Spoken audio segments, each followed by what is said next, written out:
Right, let's get into our first art chatter this morning. 21 years have passed since her passing, and yet her music, fiery spirit, style, politics of gender and race, it continues to resonate today. The late Brenda Fassie's impact reaches deep into the heart of South Africa, reflecting a cultural legacy that refuses to die.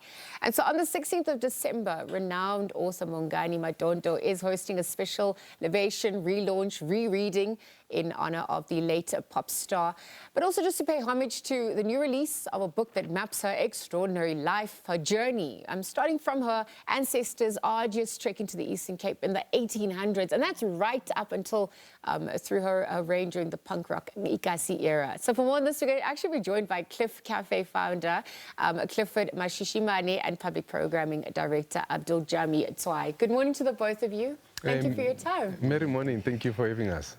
This is a befitting project, a befitting time. Thank you for this as well, and thank you for joining us. I don't know when to take this, but we're obviously looking at her life and her legacy and what this has come to mean for all of you, knowing her history as a cultural icon, as the people's queen, that we come to pay homage to her in this way.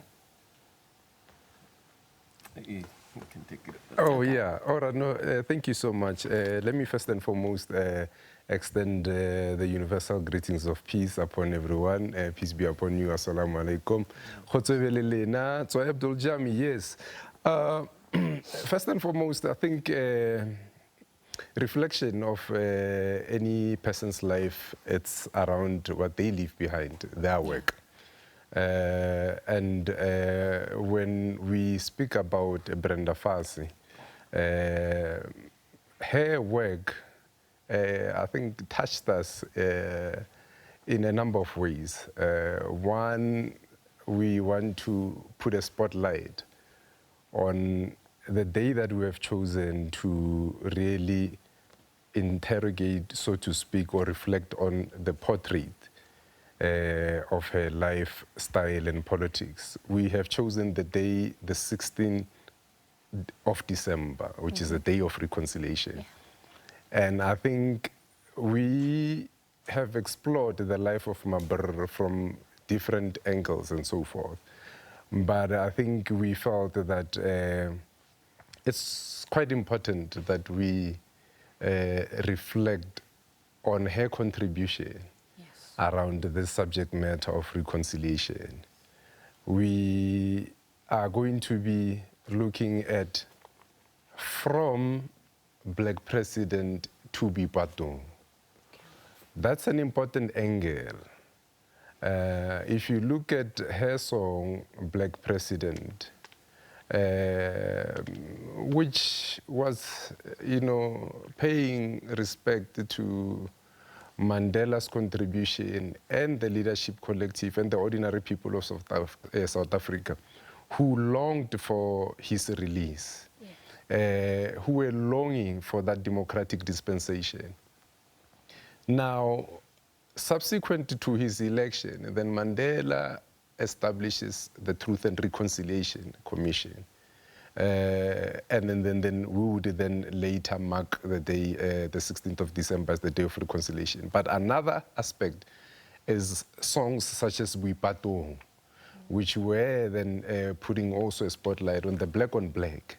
That is not only the blacks and the white who need to forgive each other, but also black on black. So I'll just say, fella, just as an opening remark, that it is just quite important for us that when we take a leaf out of her book, that there is this very significant contribution that Mabr did and how she impacted us. Yeah, absolutely. She was a cultural icon, but to your point about her political and social activism, and we've seen it play out across races, generations as one. She's still relevant today. So, Cliff, I want to bring to the conversation because we're looking at memorable encounters. We're looking at all the people that have been part of this project as well. Is this something that you'd also like to reflect on in hindsight when we're looking at the role of her in resistance, but also how a legacy continues, how it's needed now so more than ever when we're trying to face the truth and healing that our nation needs?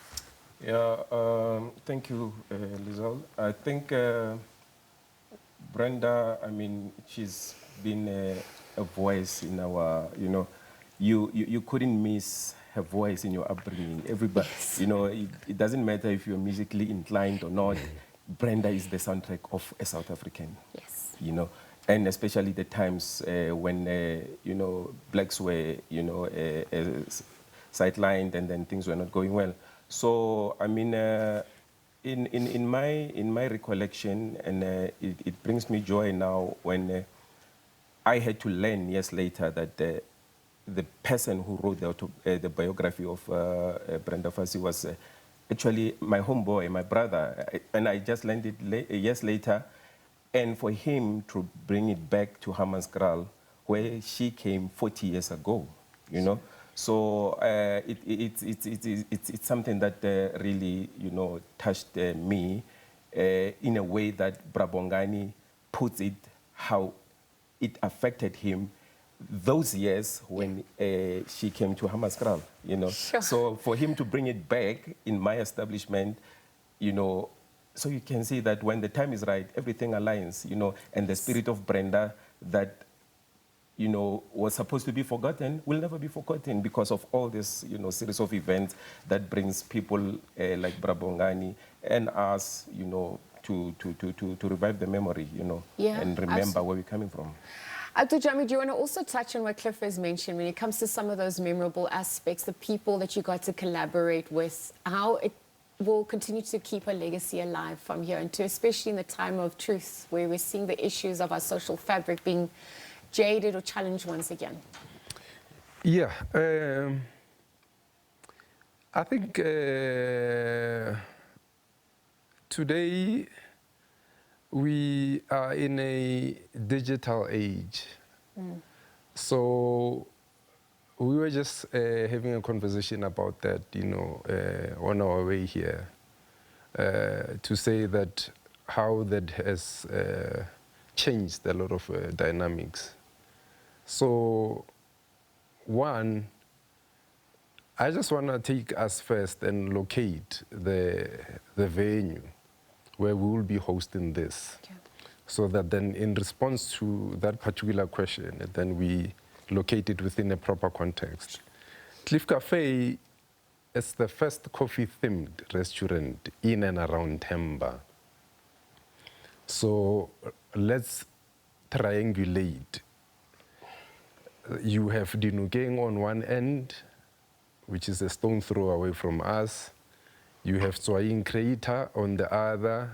Then you have Carousel there. So then in the middle, then that's where Cliff Café is located. So we are driven by an African dream.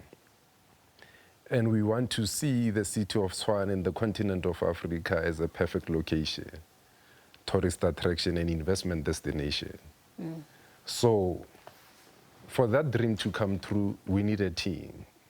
So the team that he spoke about, people such as Bongani Madondo, the businesses, you know, public-private partnership to make that dream come true.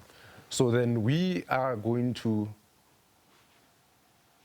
in actual fact, as Cliff Café, a cultural hub where memory, which is an important asset, and if you like, in another sort of speak, memory being a weapon, that we need to keep the memory of certain people alive. We need to keep the memory of our history alive so that then history does not repeat itself. Yeah.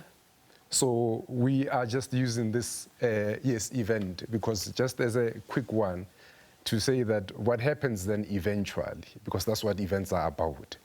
So, which we will have a conversation some other time, but it's actually about the eventuality of this event. Okay.